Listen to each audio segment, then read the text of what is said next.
This UCSD TV program is a presentation of University of California Television for educational and non-commercial use only. Check out the new YouTube original channel UCTV Prime at youtube.com/UCTV Prime. Subscribe today to get new programs every week.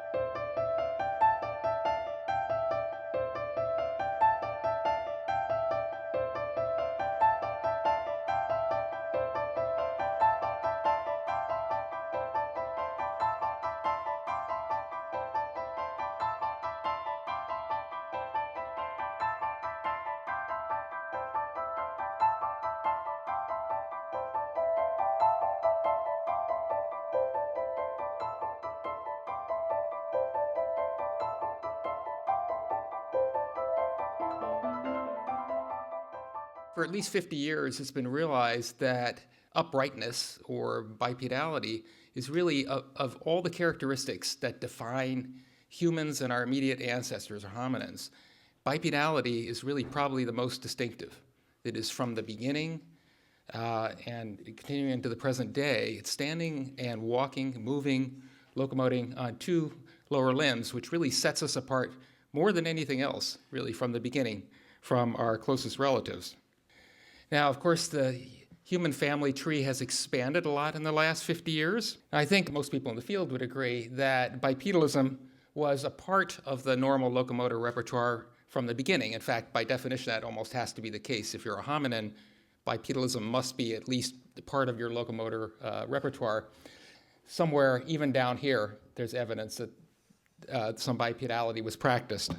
And I think we would also, people in the field would agree, and everybody else, that by later Homo erectus and certainly Homo sapiens, that we had exclusively bipedal behavior. So those things are not really in question.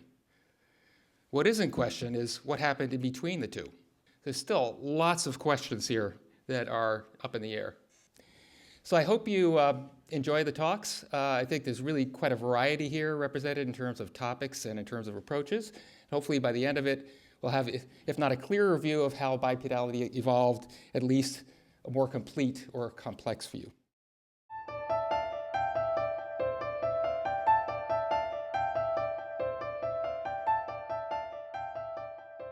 Our next speaker is Dan Lieberman from Harvard University, and he'll be giving a talk entitled The Evolution and Relevance of Human Running.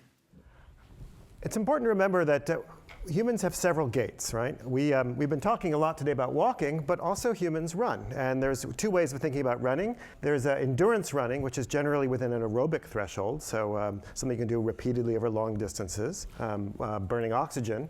And then there's sort of a continuum, but not completely, up to sprinting, which is basically running as fast as you can, and that's, of course, anaerobic. Now, most of what we've been talking about so far today has been walking, and for very good reason. Walking is a very important gait, and as we've been discussing, that the evolution of walking was incredibly important early on in the evolution of hominins. In fact, it may be the defining feature of what makes a hominin. And sure, there are debates about just kind of what kind of walking these earliest hominins did, and to what extent these hominins engaged in walking and climbing. But that's not in debate, that walking was very important. And there's a number of good reasons for that. In terms of just bipedal posture, it's important for feeding. And as Chris Ruff just mentioned, we also know that humans, when we walk, actually spend about a quarter of the energy to move a kilo of our body mass a given meter than a chimpanzee, walking either bipedally or quadrupedally. But when we became walkers, we paid some prices, right? And the biggest price is that once we got up on two legs, we lost the ability to gallop. So we became slow, and we became unsteady. So a typical chimpanzee can run actually twice as fast as the world's fastest human, Usain Bolt. And they're much more agile, they're much less likely to fall over, even while doing remarkable acrobatic maneuvers in trees. So humans aren't so good at sprinting. Even so, sprinting must have been very important in human evolution. We saw in some earlier slides. I couldn't find any pictures of Australopiths being chased by lions, but this guy is certainly being chased by a lion. You can imagine it's a big selected disadvantage. And if any of you you have been crazy enough to get drunk and run in the streets of Pamplona with those bulls, you realize just how stupid it is to try to run even as fast as a human being can run with an animal like that running behind you. Bulls can run a lot faster than human beings. And also they've got these nasty horns. So you'll never catch me doing that. But what we're really good at is endurance running, right? And by endurance running, we generally have a kind of cutoff point, but we consider it arbitrarily to be distances longer than 5 kilometers. You're doing it under aerobic capacity, and it's the kind of running you can do repeatedly, day after day after day. And today, of course, millions of people like to run. Marathons, for almost a million people this year will run a marathon, and they're not all crazy, by the way. A lot of them actually love to do it over and over again. And I think it reflects not just a desire to get fit and raise money for charity, but also because we have some special human abilities. And today I'd like to talk about how and why we evolved those abilities, and that it's not just about fast walking, because running is very different from walking, that there's evidence that running was selected for in human evolution, that it played an important role in the evolution of the human body, and also, something we haven't really talked about too much today, that it's actually relevant to some important health issues that we face today as human beings. So first I'd like to talk about how good we are at endurance running, then I'd quickly like to talk about when and why it evolved, and finally briefly mention its relevance to human health.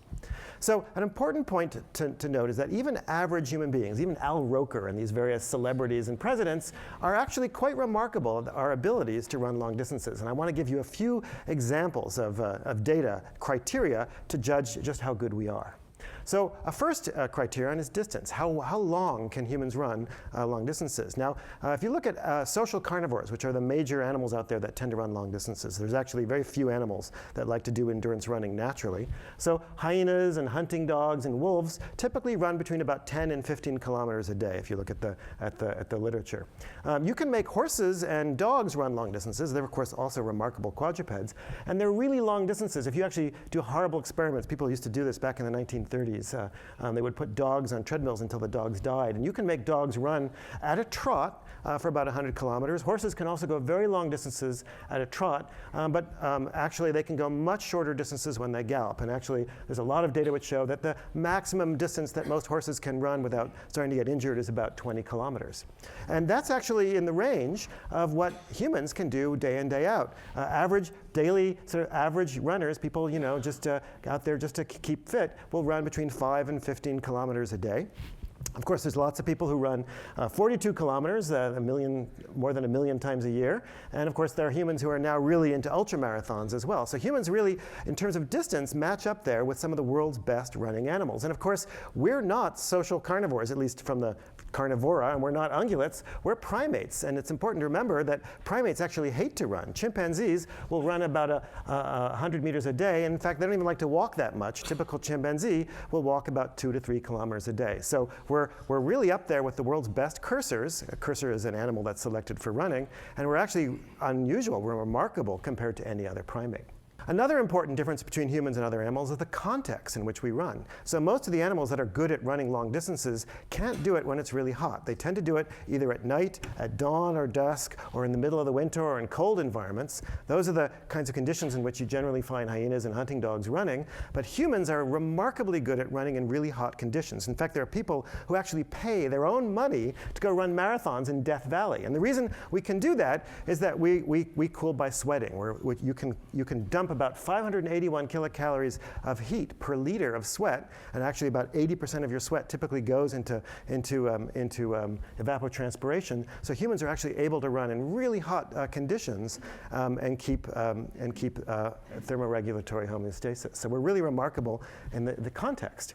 We're also pretty good in terms of speed. So this is a graph of speed on the x-axis in meters per second, and this is the human endurance range. So people can run, marathons basically up to about 6 meters a second.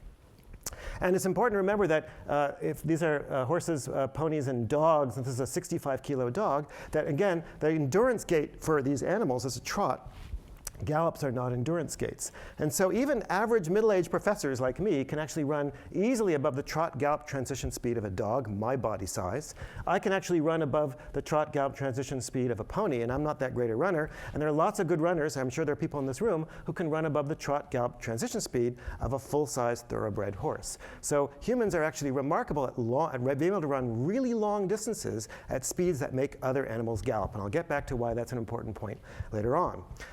Chris Ruff also mentioned about cost, that we're very efficient in terms of walking. We're actually not that bad in terms of running. There's some old data from the back 1970s where people said that humans were really costly at running, but actually that turned out to be based on one Italian guy. When they started measuring some more Italian guys, it turned out that we actually fall right on the line. So this is body mass against the cost of transport, so joules per kilo per meter. And as you can see, as animals get bigger, they get more efficient. And humans are pretty much right along the vertebrate line. We're up there with horses and antelopes and running birds like that. We're actually quite efficient at running.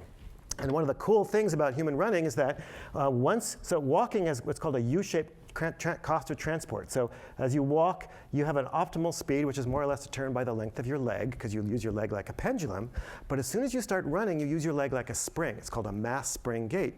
And when we run, we're actually so good at using our legs as springs that as we speed up, the cost doesn't increase up until we start sprinting. So actually there's almost a flat, very slightly U-shaped curve, which means that if you run from here to LA at 3 meters a second or 4 meters a second or 5 meters a second, you actually spend the same amount of energy. And the only other animal for which we know that's the case are kangaroos. So we're actually remarkable also in terms of our cost of transport.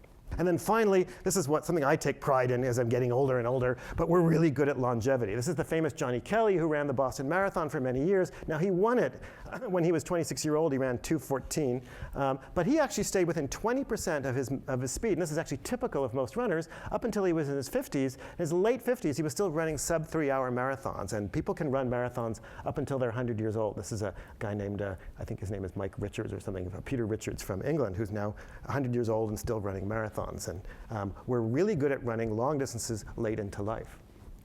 So I hope I've convinced you that we're really actually remarkable in our capabilities, and every year they have these man versus horse races, and they have them in Wales. You know, you can imagine a bunch of drunken Welshmen having a pint in a pub saying, but you can't outrun a horse, and so they started this race. They've been having it every year, and on most years the horses do win, but on occasionally the humans actually do win, especially in the warm years. They also have these races in Arizona, and by the way, I should say that when the humans run against the horses are required to have veterinary checkups every 20 kilometers, not the humans. They don't worry about the humans getting injured. So I hope I've convinced you that we are remarkable at long distance running, not only especially compared to other primates, but also compared to some of nature's best runners. And so these capabilities then demand an explanation. And so the questions they raise is, why are we so good at this? And also, when did we become so good at this? And unfortunately, I only don't have enough time to talk about the when, but the important point is that I think that we didn't evolve just only to walk in human evolution, but running was added. And the best guess that we have is that it occurred at some point and in some way over this very complex transition that other speakers have already talked about between Australopithecus and Homo. And we, as other speakers have emphasized, and I totally agree, this is a very complex transition. It didn't happen like that. There's a lot of variation. One can't really characterize yet really what happened over the course of this transition, but we know that we went from smaller bodies to bigger bodies, smaller brains to bigger brains, smaller teeth to bigger teeth, and there was also some shifts in locomotion. How, for example, we lost some arboreality across this transition. And the hypothesis that Dennis Bramble and I have suggested is that when you look in the fossil record, you start seeing lots of features in the skeleton of Homo erectus that look like they're adaptations for running. And again, I don't have time to talk about that today, but the way in which we assess these adaptations are looking for features that are relevant to the differences between walking and running. So again, as I said before, in walking you use your leg like an inverted pendulum. You basically plant your leg on the ground and then your body center of mass goes up and over that leg. But in running you use your body like a spring. Your center of mass actually falls during the first half of stance, and you're storing up lots of elastic energy as springs in the tendons of your legs, and that helps push you up in the air. So we can look for evidence for those mass spring features. Another major difference between walking and running is that walking is much more stable than running, and so runners are much more likely to fall over, as you probably all know, and so there's lots of interesting adaptations in the human body for stabilization. So when we start looking in the fossil record, we see a lot more of these features in Homo erectus. Now, does that mean that Australopithecus Australopithecines couldn't run? Of course not. I'm sure they could run. Does that mean that Homo erectus was as good as a modern human? We don't know. It's very hard to assess that. But it looks like that there's some importance to that transition in terms of running. And it kind of makes sense from an ecological perspective.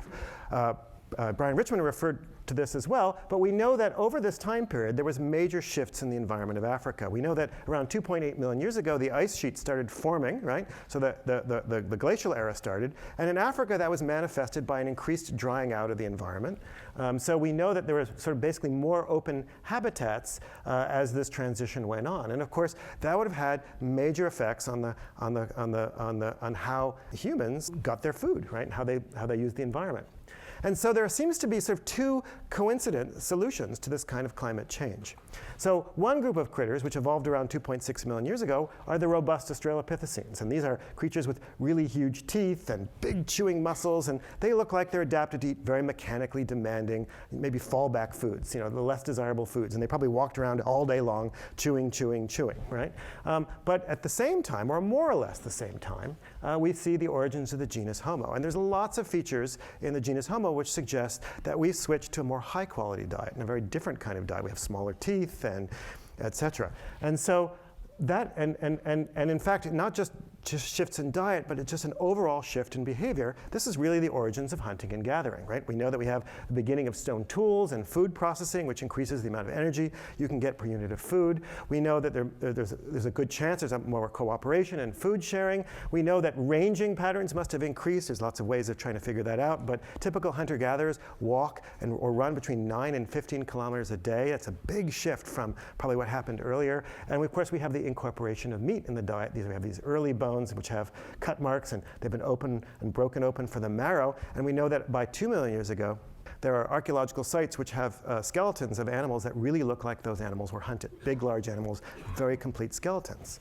So that raises the question that during the shift, as humans start changing their diet, including incorporating meat and changing their ranging patterns, when they were getting meat, how did they do it? How did they hunt, right? What was the behavior necessary for humans to hunt? Now, this is actually not so easy proposition. If any of you go on safari and you decide to get out of the Jeep and you want to try to kill a wildebeest or a kudu, you might actually have a challenging time. And you'd probably want to use some weaponry. But it turns out that most of the weapons, the projectile technology that we think that humans would use, actually weren't invented then. Putting a stone point on the end of a spear was actually invented less than 300,000 years ago. Maybe 400,000 years ago. I see Sally McBurdy there, but it's certainly not 2 million years old, right? Further, remember, you can't just chase these critters. Your typical African ungulate can run about 20 meters a second, can do so for about 4 minutes. Usain Bolt, who's the fastest human alive, can run 10.4 meters a second, and he can do that for about 10 seconds. If he runs a little bit slower, he can run for 20 seconds. After 30 seconds, he's all out. Usain Bolt will have no chance whatsoever catching like a kudu or something like that. So how did they do it? Well, I gave you some of the clues earlier. One is that humans are able to run, again, at speeds that make animals like the size of ponies have to trot. That's very important. And the other important point is that when animals gallop, okay, they can't pant. So you cool, I cool, primarily by sweating. We basically squirt water all over our bodies. We basically turn our bodies into great big giant tongues, right, which we can lose a huge amount of heat. But when quadrupeds gallop, and a galloping gait is a kind of a tilting, sort of seesaw motion. And there's some elegant studies which show that as soon as quadrupeds start to gallop, their guts start to slosh like giant piston engines into their diaphragm. And so quadrupeds cannot pant and gallop at the same time. If you don't believe me, take your family dog for a run, make the dog gallop, but please don't do it for too long on a hot day. You'll kill the dog. So the combination of these two features, the fact that we can run at speeds that make animals gallop and the fact that animals cannot thermoregulate properly when they're galloping, gives us the possibility of doing something called persistence hunting. And persistence hunting occurs usually in the middle of the day when it's really hot, and runners will pick an animal, and usually they'll pick the biggest animal possible because, just like humans, bigger animals overheat faster for rules of scaling. And what they'll do is they'll chase that animal. They know to make the animal run at a gallop. And the animal will gallop away, its body heat will go up, and then it'll go hide in the bushes and try to cool down. And the runner will then track it, and then chase it again. And through a combination of walking and running, tracking and chasing, you can actually drive an animal, here a kudu for example, into a state of hyperthermia. Now, it's important to note that the runner doesn't have to run the whole time, right? They're actually walking about 50% of the time, but the ability to run at those speeds is very important, very critical in this adaptation. So here this guy can walk up to this kudu, which is dying already, and kill it without any real serious threat to his body. So the important point about this kind of strategy for hunting is that it involves very little risk. You don't have to get up close to the animal until the animal's already dying. You don't need any serious technology, right? You don't need any major projectile technology, of which of course didn't exist for most of human evolution. And it actually doesn't cost us very much. A lot of people think that running is this horribly costly behavior, but actually if you were to walk 15 kilometers, you spend about 650 calories. If you want to run the same distance, you basically just add the fries to the Big Mac, which is about 650 calories. And I believe that this kind of behavior helped release a constraint on brain size. That's after running, that brain size gets bigger. We don't see it very much anymore, of course, because people are now don't have to do this anymore because we've invented projectile technology. If I have just a few more minutes, I just want to mention why I think this is important for human health. And that is because a lot of us today, I mean, look at you all, right? And I've been most of this day, we've just been sitting all day long, right? This is a very abnormal behavior. It used to be that if we were hunter-gatherers, we'd have to walk or run about 9 to 15 kilometers a day. But now exercise is really something that only the wealthy can do. It's something that, that's become a privilege for those who have time and money.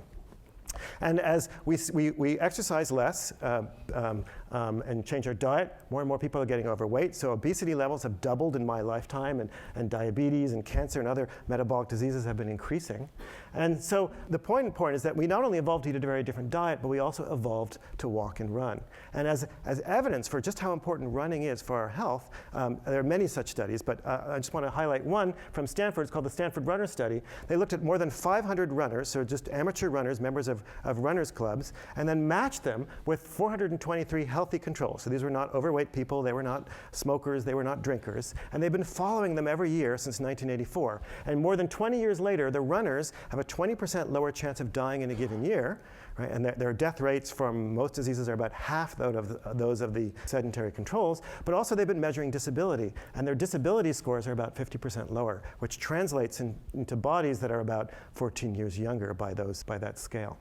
So the important point then is that not only walking, but also running played a very important role in human evolution, and it's still important to us because it plays a major role in human health. And I think the world would be a far better place if not only more of us walked a lot, but also if lots of us ran a lot as well. And hopefully more people will also start doing that barefoot, but that's another lecture. With that, thank you very much.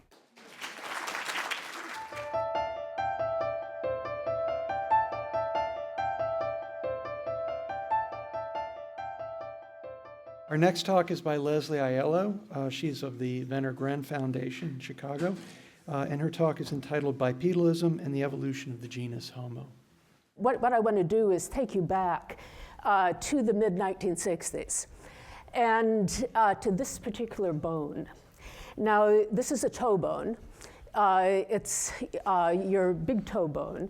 And what's very interesting about this is what you can tell about the fossils and about the capabilities of the fossils from very small bits of material. Now, this is Olduvai hominid 10. It was found in 1961 by Lewis and Mary Leakey at Olduvai. And it comes from the upper part of bed 1, so it's slightly more recent than 2 million years. And what's interesting about this bone, you can tell from this bone that whoever owned that bone had a bipedal form of locomotion that was very similar to our own. Now remember, this is 1.9, 1.8 million years ago. And the reason that you can tell this was pointed out by Michael Day and John Napier, two of the leading early formative comparative anatomists in the field of human bipedal locomotion. And what they simply pointed out is that this toe bone had a little twist on it. Now, if you compare the lateral torsion on the toe bone, and you have two human populations here, you have chimpanzees and gorillas here, you have Olduvai hominid 10, the Homo bone, right here within the human range of variation. Now, what this tells you is that, again, whoever owned this bone was walking in a very similar fashion to ourselves. We have the differences between the human and ape foot, and we have the force transfer through the human foot, where we hit on the heel, roll over to the lateral side of the foot, roll onto the ball of the foot, and twist off with the big toe. It's something very, very different from what we see in the chimpanzees. And again, is a very important factor here. You have the chimpanzee foot coming up with the mid-tarsal break and then rolling over as the force rolls through the foot. In the human foot, the foot acts like a solid lever. And this is because of the structure, of course, of the lateral side of the foot. This Olduvai hominid 10, this toe bone, was published 2 years after Leakey, Tobias, and Napier published Homo habilis. And Homo habilis, part of the paratype, was the Olduvai hominid foot. And what was happening at that particular time, our idea of human evolution was very, very much different. At the time that Leakey, Tobias, and Napier published Homo habilis, we knew of the robust Australopithecines from South Africa, Australopithecus africanus from South Africa, and Lewis and Mary had just discovered Paranthropus boisei or Zinjanthropus boisei. The picture from the Illustrated London News, when it was first discovered, they actually thought Zinjanthropus was on the straight line to Homo. And of course, this changed very rapidly as soon as the Homo habilis fossils were discovered. But at this time, if we move back to the late 1960s, early 1970s, our idea about what was going on in relation to human evolution and relation to the evolution of bipedal locomotion was very, very different than what we have today. No one's yet mentioned Ramapithecus. When I was a student in the 1960s, Ramapithecus was the first hominid, dated about 14 million years ago. And even though there were no fossils in between, it was a straight line from Ramapithecus all the way up to Homo sapiens. And what was interesting about it is they reconstructed this bipedal image of Ramapithecus from that amount of fossils. And if you sort of followed the line of argument, Ramapithecus was supposed to have a small canine tooth. Because it had a small canine tooth, it couldn't protect itself, so it would have had to have used stone tools. And if it used stone tools, it would have had to have walked upright to use those stone tools. And so, you know, from that amount of fossils, you get that reconstruction. But also note that the reconstruction has an opposable toe. And this comes from work that goes way back into the 30s. Because before the 1960s, there was very, very little known about the postcranial skeleton of any of the fossil hominids. And a lot of our ideas about the evolution of bipedalism came from comparative anatomy. And the main theory was proposed by Dudley Morton in the mid-1930s. And you went from a chimpanzee-type, very mobile foot to a gorilloid foot, and we've into a fully modern human foot. And what Louis Leakey was doing was desperately trying to position Homo habilis as the first member of our genus Homo. You can see in this chart that even it's called Australopithecus habilis here. And this came from a very well-known textbook at the time, David Pilbeam's Ascent of Man. Louis Leakey was busily trying to convince us that these rather scrappy skull bones had a very large cranial capacity, that the dentition was very much more human-like than you had in the Australopithecines, and the hand bones had the manipulative ability that would be suitable for tool use. The Olduvai hominid 8 foot was part of this. And what he was stressing at that time was the very strong first metatarsal that would indicate that weight transfer as you were pushing off, but also very robust lateral metatarsals, and that you had the locking mechanism between the cuboid and your calcaneus here that would lock your foot into that lever that allowed you to push off in a very efficient locomotion. Now, if you do a analysis of some of the tarsal bones, you find that the Olduvai hominid foot isn't fully modern. And the reason for this is the morphology of the talus here and leading into the navicular on the medial side of the foot. When Napier and Davis were publishing this, they actually commented on it, but they emphasized this very human mobility of this foot because they were very interested in establishing Homo habilis as the earliest member of our genus. And in later years, Michael Day, who was my PhD advisor, actually said that they probably overstressed the human motion in this foot because of the fact that they were trying to establish this as Homo. Now, what I found quite interesting, the fossils from the site of Dmanisi, Homo georgicus or early Homo erectus, dating about 1.7 to 1.8 million years, the earliest hominids out of Africa. The foot bones that we have for the Dmanisi material aren't identical to modern human feet. This is work that was recently published by Herman Ponser and the rest of the Dmanisi team. And here you have the Dmanisi foot. And again, remember, as you roll your weight around, push off on your big toe. That first metatarsal is very robust. In humans, it has a very expanded head to it, reflecting that force that you push off with. Chimpanzees have a very small head. Some of the Australopithecines that we have the first metatarsals for, again, relatively gracile heads. The Dmanisi fossils also have extremely gracile heads. What really excited me about this paper was actually this diagram.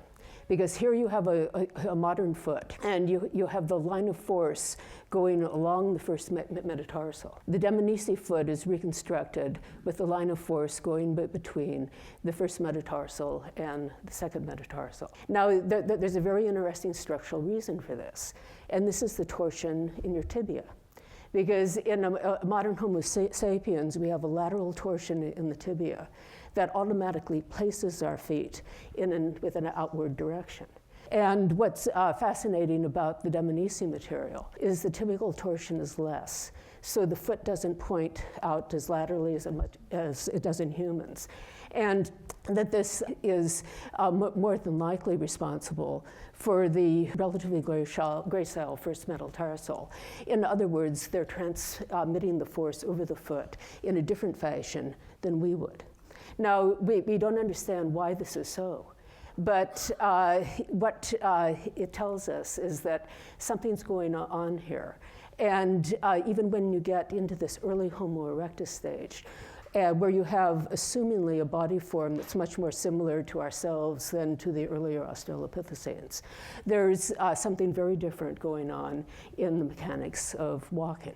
Also, we should notice here is the difference in the talus. Earlier on today, we were talking about variations in the form of the trochlea.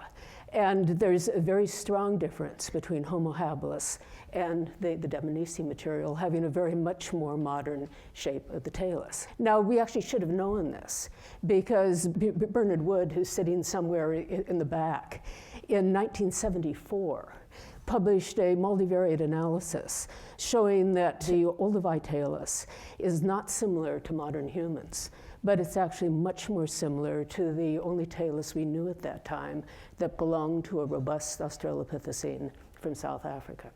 Now, of course, things are very different now in terms of our ideas of human evolution in comparison to where they were 40 years ago. It's been pointed out we now have 22 or 23 species, depending how you count. One of the interesting things also is the Ramapithecus here is now no longer directly related to the hominid line. Okay, what I mentioned so far, Dmanisi, early Homo erectus, ER813 is a Homo-type talus coming from Cobifora. You have olduvai hominidate, the Homo habilis, and you have the robust Australopithecine. And depending how you classify them, you lump all of these into Homo, or, as some have suggested, the olduvai hominid talus is Australopithecus robustus, or a robust Australopithecine. It's been misclassified. These all come from this very interesting time period of around 1.8 to 2 million years ago. Now, we have Australopithecus Sediba. With Sediba, you have this very interesting foot, where again the talus is quite human-like. We've heard about the pelvis that's extremely human-like, but also about the heel bone, the calcaneus, that's almost ape-like in its anatomy. And you have a very mobile subtalar joint. Now something's different is going on here.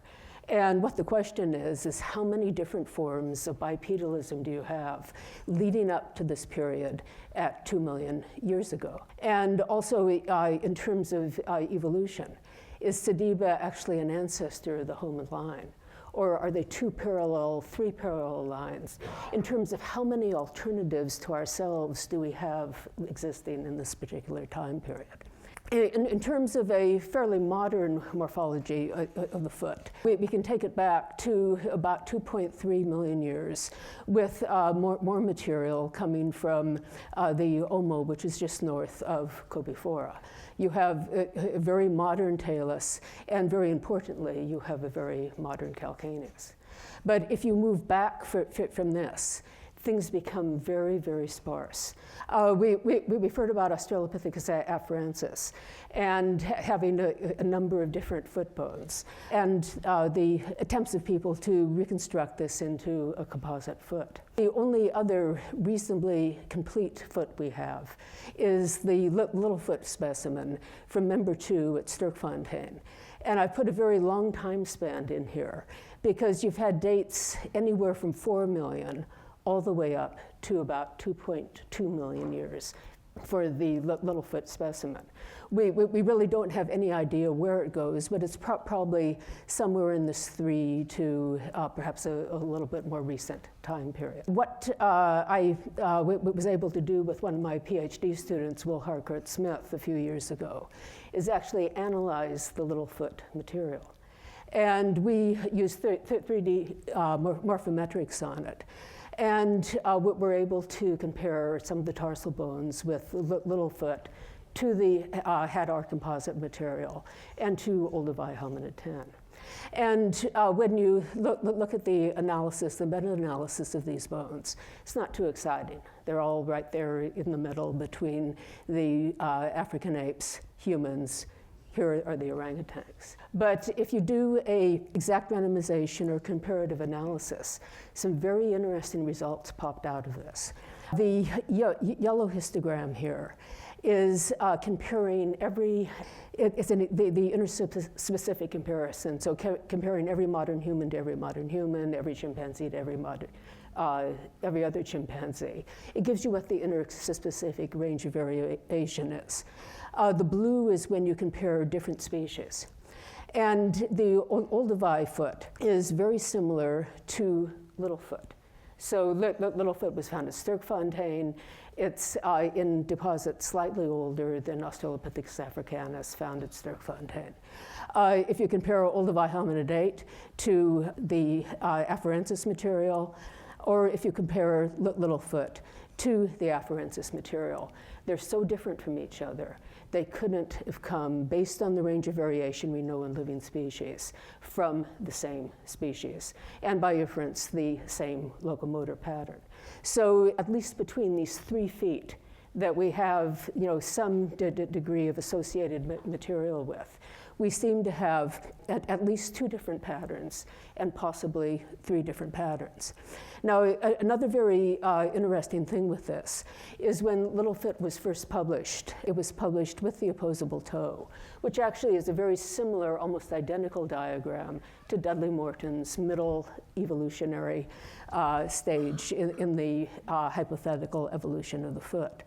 When we went and looked at the middle cuneiform, the Littlefoot SCW571 actually had no indication of opposability in it.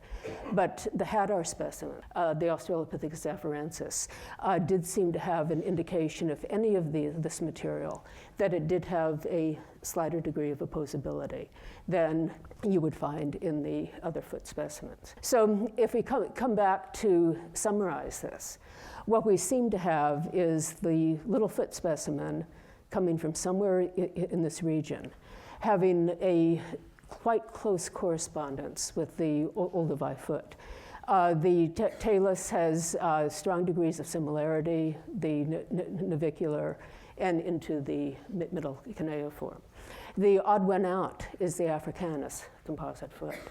So the question is, do we actually have 2 and possibly 3 different patterns of bipedalism coming up through this time period where we have so many species of hominids where we don't have associated skeletal material and where we actually don't know what the relationships between one and another are.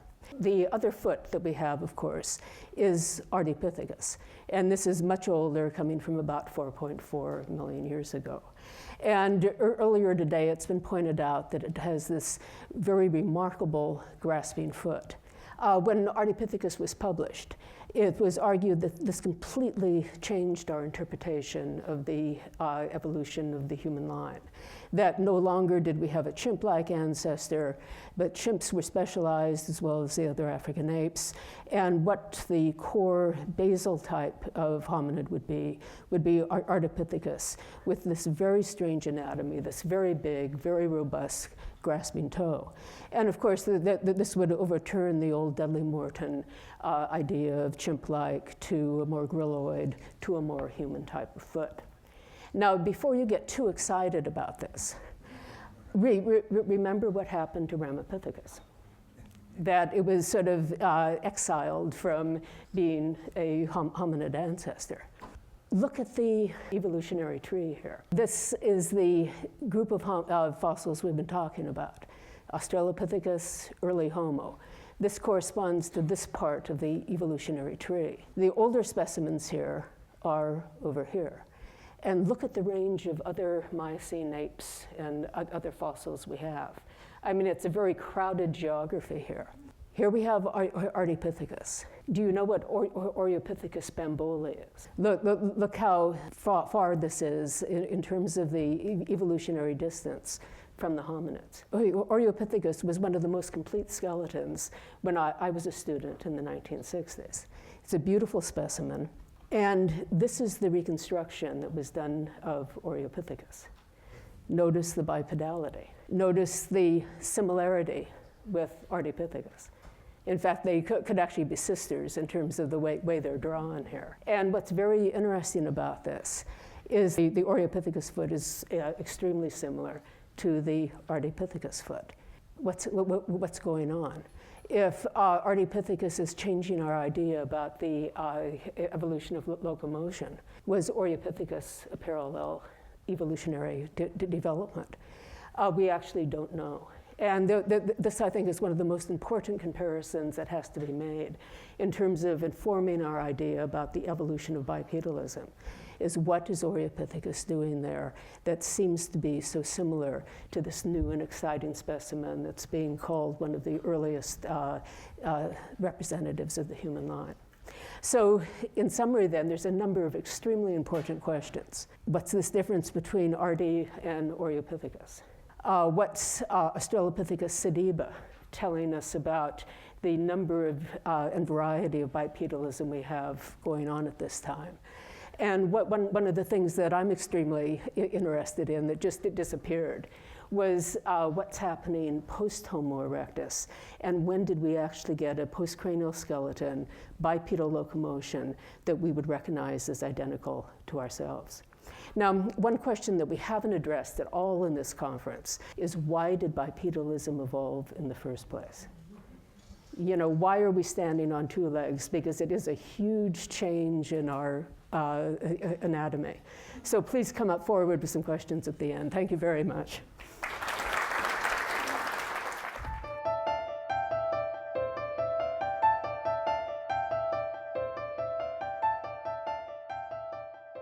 Our next speaker is Dr. Matt Cartmel from Boston University, and he will be talking about body fat and bipedality. Okay, so parents, mind your children. Here's Vitruvian man again. We've seen him before. Human beings are different from other animals in a lot of ways, as you've heard. And the job of scientists like today's speakers is to figure out how we got that way. The explanatory stories that we paleoanthropology types tend to tell center on the distinctive human traits that we're proud of. Okay? Unique features that seem to be connected with the standing of our species at the top of the world's food chains and dominance hierarchies. And one such trait that we all like to talk and think about, which is what this meeting is devoted to today, is bipedality, the complex of adaptations to two-footed posture and locomotion that make us upright and upstanding, that let us stand on our own 2 feet, and all the other metaphors of self-esteem associated with walking around on our hind legs, waving our hands in the air. Other features that we associate with human dignity and status are our nimble hands that we use to make all sorts of things, and of course our big brains, and all their correlates, including the ability to talk and reason in ways that are far beyond the capacity of even the brightest non-human animals. But there are some other human peculiarities that we don't like to talk about so much. For example, we have uniquely smelly armpits, full of scent glands. Nobody knows why. And we have really weird hair that grows down to our tailbones and keeps falling into our eyes. Adult males like Nietzsche here develop these big puffs of face fur that cover our mouths and keep getting sucked in when we eat.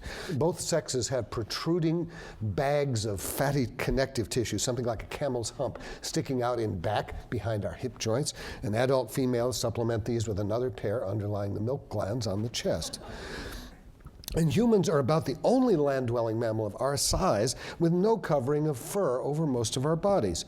As you can see in this photo here, even when we hide the body parts that we're proud of, our hands, our heads, and our legs, we can instantly identify these animals as human, can't we? By their protruding buttocks, and above all, by their sleek, hairless, slightly fatty, shiny skin. Now, this peculiarity of humans has been remarked on by anatomists for decades, though it may not be quite as familiar to all of us as would John's intimates here. And other terrestrial animals that have been made hairless by evolution or by selective breeding or by disease, like the chimpanzee with the mange up there, these animals startle us with their wrinkled appearance. They lack the thick layer of subcutaneous fat that keeps human skin taut and shiny. Many of them tend to store most of their fat around their intestines and kidneys as abdominal fat, like the yellow stuff that you see here tucked into the folds and crevices of the mesenteries in the human abdomen.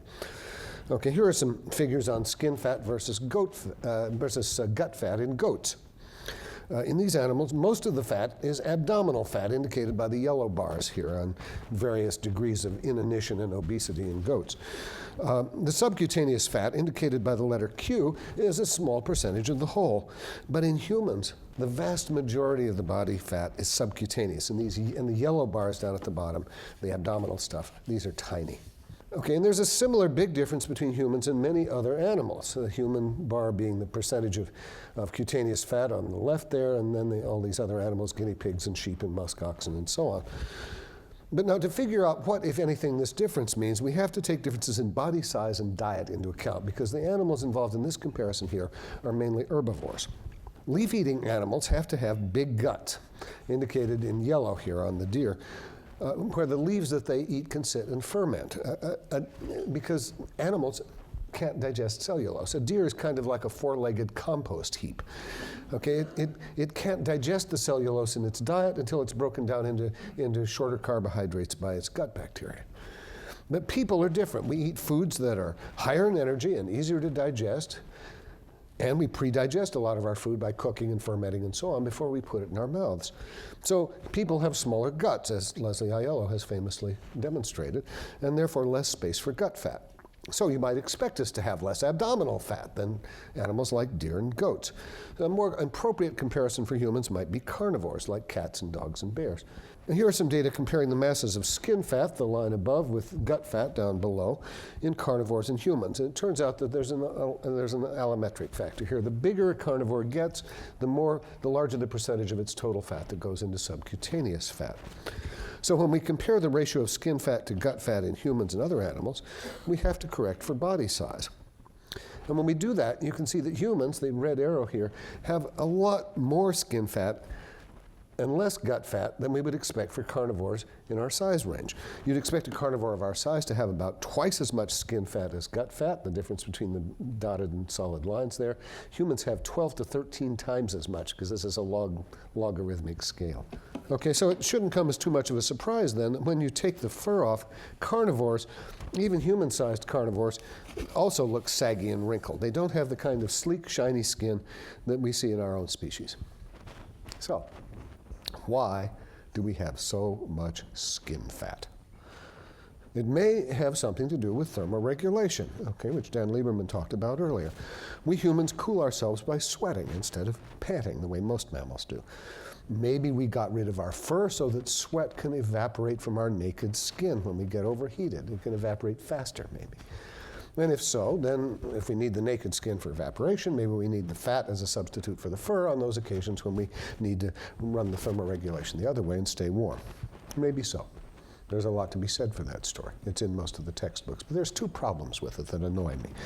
Okay, the first is that there are some animals that cool themselves by sweating and also have insulating fur, like the galloping zebras that Dan Lieberman showed you earlier, or like this horse. Second, when humans go on a diet, the first pounds that get lost come from the skin fat. If we need our skin fat to stay warm, you might think we'd hold on to it as long as possible. And there's a chicken and egg problem here, which is really what I'm concerned with. Which came first, the fat, the baldness, or the sweating? It would be more convincing if we could figure out a reason not related to thermoregulation why one of these factors could have been put into place earlier and provided a substrate for the evolution of the other two. So what I want to suggest to you today is that our peculiarly fatty skin may be a byproduct of that upright posture that we're so proud of. Okay, the weight of the organs and fat in the abdomen is supported in two ways. First, by direct attachment above, the red arrows, to the inside of the body cavity. And below, by the pressure exerted on the abdominal contents by the contraction of the abdominal muscles surrounding them underneath the skin. Now, in an animal that walks around on all fours, the resulting intra-abdominal pressure produced by the contraction of these supporting muscles is pretty evenly distributed from one end of the abdomen to the other. But in an animal with an erect trunk, that pressure is concentrated at the tail end of the abdomen, down here, for the same reason that the pressure in a carton of juice is concentrated at the bottom, because the weight at the bottom that has to be borne is much larger than the weight that has to be borne at the top. So the result is an increased risk, in the case of viscera here, of hernia and prolapse. What do those terms mean? A hernia, prolapse is when an organ that opens to the outside falls out through its own opening. This animal shows a human pelvis sliced down the middle, where this has happened to the uterus, which has also dragged part of the bladder and the rectum out with it as it descended, in front and in back. This so-called fallen womb isn't an uncommon occurrence. About 11% of all women in this country will suffer some symptoms of uterine prolapse at some point in their lives. Herniation is different.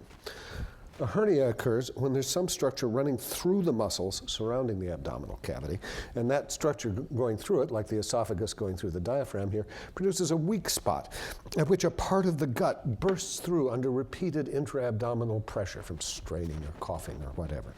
In a hiatal hernia like this, the stomach and part of the small intestine wind up getting pulled up as a loop of gut into the inside of the chest cavity.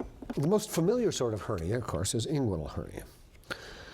In both sexes, the gonads develop up near the kidneys at 3 months there, intra-utero, and then descend into the pelvis. And in females, they stop there in the pelvis, sensibly enough. But in male mammals, they keep going, and they wind up in a skin bag, the scrotum, down between the hind legs, one of the poster child cases for unintelligent design in animal bodies. And the descent of the male gonads and all of the plumbing connections they drag behind them, the ducts and the vessels and the nerves, these produce a big weakness in the abdominal wall muscles. And that's a prime target for hernias in humans. Not so common in quadrupeds, in fact quite rare, but very common in humans.